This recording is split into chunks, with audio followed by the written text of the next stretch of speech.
Enkya ya leero abakulembeze ku disitulikiti y'e Busia basisinkanye abakulira amalwaliro ga gavumenti okugonjoola ensonga ez'enjawulo n'obumulumulu obuli mu by'obujjanjabi mu disitulikiti y'e Busia obufumbekeddemu obugayavu n'obulagajjavu ekikosa ennyo obulamu bw'abantu n'abandi ne batuuka okulugulamu obulamu.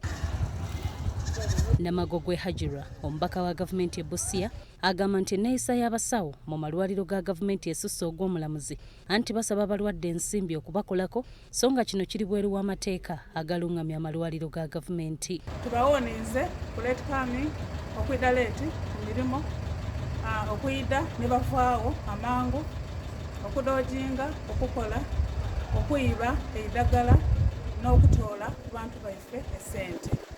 Era twikaniza nga balijja kyusaamu. Grace Kanuna amyuka omubaka wa gavumenti e Busia akakasizza abakulembeze nga naye bwe yagwa mu ggabo ly'abasawo abakaawo bwe yali agenza okufuna obujjanjabi akawungeezi ku ddwaliro lya Masafu General Hospital. That I am a victim of device on matters of harassment and so on. So I went to the casualty. The person I found there, he said, "You are late." How can I be late in a medical facility? How? Ono agamba nti abasawo bano beekobaana n'abantu abamu e Kenya ne babaguza eddagala olwo abalwadde ne basigala nga bayagga. Amyuka ssentebe wa disitulikiti y'e Busia Christine Nasisamba agamba nti enneeyisa y'abasawo embi yeereetedde abantu okudduka amalwaliro ga gavumenti ne badda mu g'obwannannyini so nga abamu bawejjere. Bano basabye abavunaanyizibwa okuyingira mu nsonga eno n'abasawo bano abeeyisa nga bwe baagala bakangavvulwe. People will start neglecting health facilities, for example. They will say there is no need of going to a health facility where a midwife will slap me or will ill-treat me.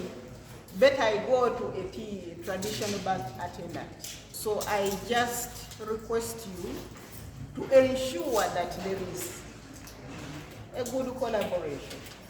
Relate with these people so well because they are your bosses. Bena Nanyama amyuka akulira ebyobulamu mu disitulikiti y'e Busia akakasizza nti ddala obulagajjavu okujja ku balwadde ensimbi n'okutulugunya abalwadde byebimu ku bijja abantu mu malwaliro ga gavumenti ne badda mu g'obwannannyini so nga abamu tebalina nsimbi ekibaleetedde n'okufiirwa obulamu naddala abakyala abazaala. Ono agamba nti mukadde kano abasawo abamu tebaagala kukola ku balwadde batalina nsimbi ekintu ekiswaza amalwaliro.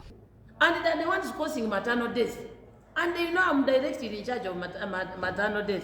They are causing maternal death because of those delays, because of not giving in the what?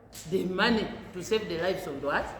Even some mothers who come from health center cities who are bad love, they will reach in massive and fast weight, and we now enter a delay number 3. David Lutaya akulira entambuza y'emirimu ku disitulikiti e Busia aweze okutandika okunoonyereza ku mize egiri mu ddwaliro era n'akakasa nti ajja kufaafaagana n'abo bonna abanaazuulibwa nti bakola ebitajja nsa mu malwaliro ga gavumenti. Bw'aba nga waliwo abantu abali wansi waabwe abakikola balekerawo kukikola kubanga amateeka gagenda bakwata. Stella Nandawula Sendagire ne Gabriel Mukisa, BBS Terefayina.